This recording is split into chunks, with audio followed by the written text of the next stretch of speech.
You might notice a bit of a theme from me this season. Back up your data. Why? Because I've seen firsthand cases of people losing everything when all goes wrong.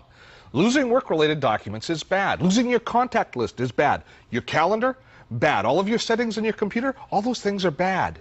But losing your photos, now that can be a tragedy. All the advances in digital photography have made it so approachable and so easy that sometimes we forget about backing them up. Now, our photos are nothing more than ones and zeros on a magnetic disk, and a mistake or a small accident can turn all those ones and zeros into nothing but zeros, which will make you, as the keeper of the computer in your house, a big zero with the significant other. So today, a few techniques to become a hero instead of a zero. There are many ways to back up your data, and some of them are more convenient than others. Today, we're going to take a look at Norton Save and Restore. Now, its strength is that it's based on Norton Ghost, which is more than just backup technology. It creates something called a disk image, which is not just your data, but all of your computer applications, your settings. They're all mirrored when you use Norton Ghost and Norton Save and Restore. So now if you have to recover, you're up and running almost instantly. Now, there's no hard and fast rules for backing up other than doing it. But when it comes to your choice of media, your choice of personal routine, well, you've really got carte blanche there. So let me show you and walk through the process, and then you can figure out what sort of backup routine is going to work best for you.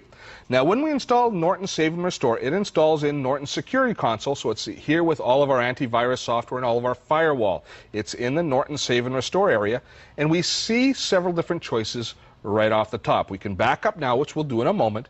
We can edit a backup schedule, so if you set a schedule for backup, that allows you to make modifications there. You can view your progress, and you can also copy your hard drive. This is a very cool little utility. Say you're upgrading hard drives. You've got a small hard drive and you want to get a bigger hard drive. This allows you to copy the entire contents of your hard drive, of one drive, onto another drive. All of your setting, all of your applications, everything can move across, so you can quickly and easily upgrade the size of your hard drive. And that's really useful, especially when you consider storing now movies as well as video, as well as photos, storing all those different data types. You might want a larger hard drive, and they're very affordable now. So that's a nice little utility. But let's go into the backing up area to start.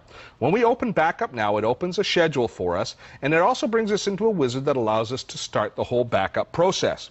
Now here I can back up either just my computer itself, which backs up basically everything on my computer, or I can choose to back up documents, which will allow me to back up my individual photos or my photo folder, my individual files or my file folders. It'll allow me to back up individual things, maybe not all of my settings and not all my applications.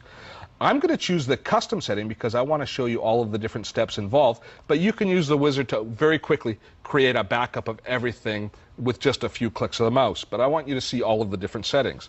I'm going to choose backup my computer as a start. And here it brings me into a dialog box that shows me my drives. Now, it's important to recognize here, this is the drive that I want to back up, not the drive that I want to back up to. So here I'm going to choose my main drive, and I get a graphic representation here of how much space I've used and how much free space I have on that drive. We move along to set something called a recovery point. Now, a recovery point will allow me to do incremental backups instead of one mass backup. Doing incremental backups means when you go to back up a second or third time, that you don't have to back up as much data. You only have to back up the data that's changed between your first backup. And now we choose our destination. This is where we choose what sort of technique we're going to use for backing up our data. By technique, I mean, are we going to back up to CD or DVD, to a recordable disk? Or if we're just backing up our documents, we might want to back up onto a memory key. Now, in my case, I'm going to back up onto a big honkin' hard drive. These are removable USB drives. They're very affordable. This one here is, I think, 300 gigabytes in size. We use them in the office for a lot of different things, but they're ideal for backing up your data. Now, one of the really nice things about using this large a drive to back up your computer is you can back everything up onto it. So if you ever do have a disaster, once you bring your new computer in or restart your computer, reformat the hard drive on your old computer, you can be back up and running very quickly because you can move it all across. You don't have to keep swapping out drives. So these large USB or FireWire drives are great value as far as that's concerned. You choose the location and you can just browse through here, and this particular one is called Dotto Tech 4. It's number 4 of our large drives, and I've chosen a backup folder here, and that's where I want to back everything up onto. If we look down here in the bottom, it's grayed out now because I don't have it enabled, but you can also back up onto a network or back up onto a network drive, which is a very convenient way to back up as well. Then once you've done that, you can choose to either manually back up or do a scheduled backup. Now, if you're going to be backing up onto a hard drive like this one here, you're probably going to do it manually because you're going to have physically spent some time plugging it in and getting it ready to go. But if you're backing up onto either a partition on your hard drive or a second drive that you have stored in your computer, then you can set up a scheduled backup. You can also do a scheduled backup to a network location, and that will allow you to back up on a regular basis.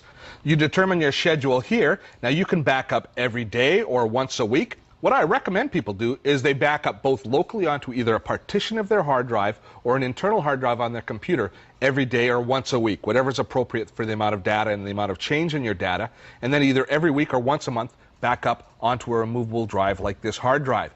That way, if you have an ultimate disaster and your computer, say, gets stolen, you still have a backup that you can rely on. Now, hopefully, you're never going to need to use the restore part of Save and Restore, but it is a comfort to know that it's there if you need it.